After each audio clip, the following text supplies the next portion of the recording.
السلام عليكم. عليكم السلام ورحمة الله وبركاته. أهلا بالأخ العزيز المتسابق الذي اسمه سبتي جماعة بنت. راح تغني لحميد منصور. اي استاذ حميد. أنت مجرد البرنامج لو تحب حميد منصور فعلا؟ لا فعلا أنا من معجبين كل المطربين الرواد. كل الرواد. أغاني السبعينات كانت كلها حلوة. أها. المهم ايش حافظ وش راح تقدم لنا؟ راح اسمعك استاذ يا هو الهاب. تسمعنا ما تسمعني اللي راح اسمع الجمهور واللجنه والمشاهد. ورد استاذ. يلا يا هول. روح سبتي. جميل جميل.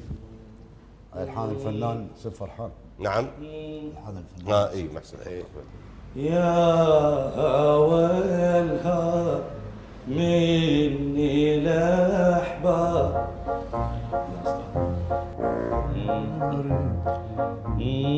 يا هوى الهاب لا استاذ راح شويه والله تروح عندك هاي انت بدأت تلحق بالتون. راح الدور. لا زين اخذ غير اغنيه لو هي هذه نفسها. يلا بكيفك. لا راح اغنيك ساعه. اوكي يلا يا الله. سلامة رد. لا صوت عليك. يلا.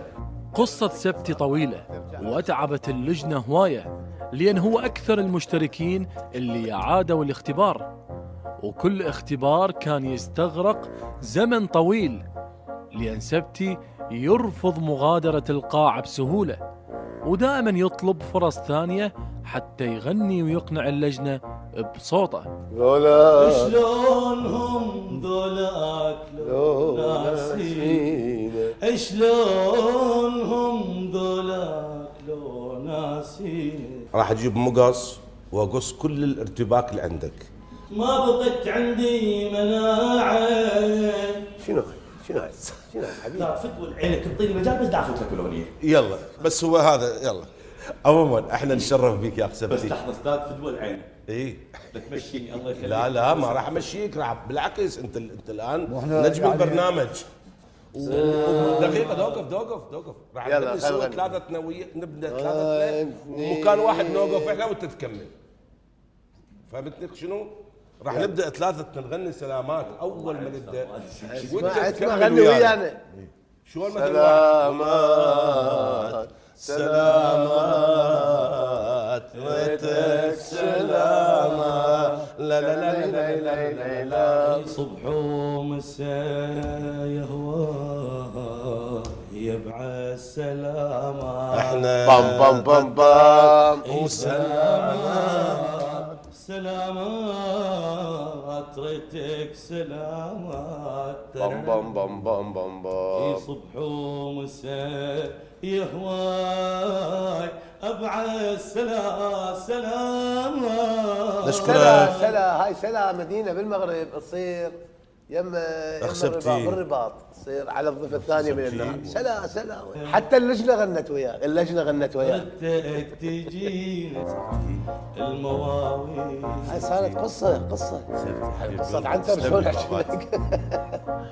يا لا وصل وين جيت؟ دفعنا حسابك وصل. والله ما ادري ايش فيني. خلاص ابني راح زين روح ارتاح ونرجع عليك مرة ثانية. يا حاضرين احنا شو تبي تسوي؟ روح ارتاح بيني. روح ارتاح ونعيدك مرة ثانية. ما عندنا اشرطة ما عندنا. ما اطلع استاذ لازم اغني. ها والله يلا يا الله يابا احنا راجعين هسه احنا نجيك.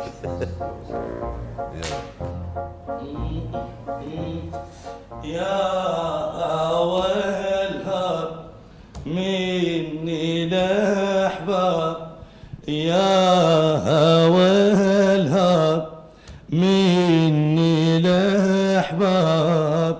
جفلت قلبي غفول بنسامته اذا ببالتني بكل هني من ايامكم. جفلت قلبي غفول بنسامته. استاذ بس هالمقطع الله يخليك. نيكست. دز علي بعدين استاذ راح انتظر. صح والله ابقى انتظر. انا اقول كلا وش تقول استاذ؟ يؤجل. انا اقول كلا ويؤجل. كلا يؤجل يعني نعطيك فرصة نعطيك فرصة ثانية.